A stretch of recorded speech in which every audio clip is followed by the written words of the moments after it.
आत्तापर्यंत ह्या प्लॉटला 1 ग्रॅम सुद्धा एस-ओ-पी दिली गेलेली नाही आहे. पुण्यातून पंच आलेले आहे. आता हा पहिला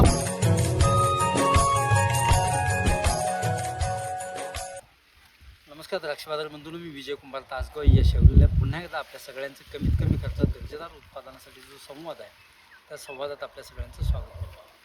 बागायतदार बंधूंनो, आत्तापर्यंत जे आपण बागेत व्हिडिओ केले त्याच बागेत आज पुन्हा एकदा आपण उभा अशासाठी आहे की अनावश्यक खतांचा वापर टाळा ह्या विषयावर आपण पाठीमागे बोललो आणि ह्या बागायतदारांना अत्यंत चांगल्या पद्धतीनं काम करण्याचा प्रयत्न केला आणि आत्तापर्यंत ह्या प्लॉटला 1 ग्रॅमसुद्धा एस-ओ-पी दिली गेलेली नाही आहे. चिंचणीचा प्लॉट आहे, तालुका तासगाव, जिल्हा सांगलीचा.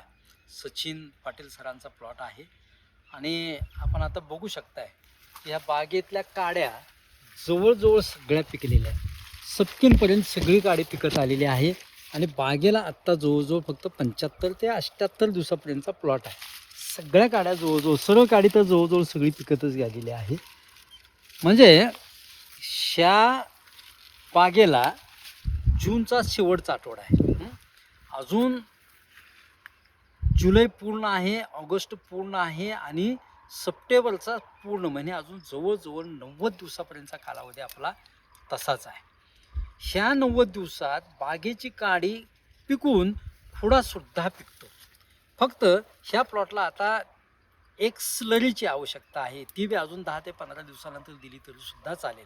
स्लरी म्हणजे जी पोट्याची स्लरी, म्हणजे 25 किलो एस-ओ-पी 25 पोती एस-ओ-पीचा फायदा असायची स्लरी आहे आपली. म्हणजे शेण, डिकम्पोजर, थोडा गूळ आणि शेंगपेंड असे एकत्र करून जर आपण ते एकत्र 5 ते 6 दिवसापर्यंत सडवलं आणि त्यात डिकम्पोजर रोज टाकलं तर चांगल्या प्रकारचा पोट्याची स्लरी तयार होते आणि ती स्लरी फक्त बागेला घातली तरीसुद्धा अत्यंत चांगल्या दर्जाची काडी आपल्याला चांगली पिकून येईल. बाकी कोणत्याही खताची आता इथून पुढं मात्र आवश्यकता नाही आहे. विनाकारण खताचा खर्च करण्याची आवश्यकता नाही. बागेत बघतोय आपण, बागेचा खुडा इतका चांगला वाढलेला आहे. खुड्यातून जवळजवळ प्रत्येक खुड्यातून आपल्याला बंच आलेले दिसत आहेत. असा हे नाही, काडी नाही आहे की तिथं बंच आलेले नाही आहे. सगळ्या बागेत खुड्यातून बंच आलेले आहेत. आता हा पहिला खुडा काढला, दुसरा खुडा आपण सांगितलं त्या पद्धतीनं आता ह्या बागेत पलीकडे काम चालू आहे. फक्त शेंडा फक्त नकलायचा.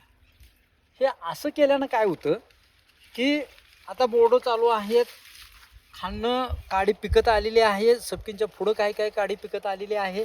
ह्याच्यावर बोर्डो बसतोय बऱ्यापैकी. ह्याच्यावर डावणीसुद्धा येण्याची शक्यता आहे आणि डावणी आला की बोर्डो बसला की पानं जळून जातात.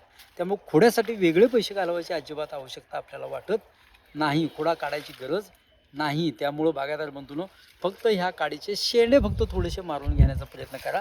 आपल्याला अत्यंत चांगला रोजंदारीचे पैसे आपल्याला ह्यात वाचलेले दिसतील. फक्त शेंडाचे खोडे फक्त आपण इथं खोड्याचे फक्त आपण शेंडे मारतोय.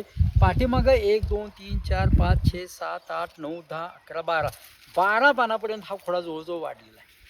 इथं फक्त आपण त्याचा शेंड्यात फक्त थोडंसं नकललेलं आहे. समजा हे नकलायचं थोडंसं थांबलं, 4-8 दिवस थांबलं तरीसुद्धा चालतं. त्याला फार मोठं नुकसान होतं अशातला भाग अजिबात नाही.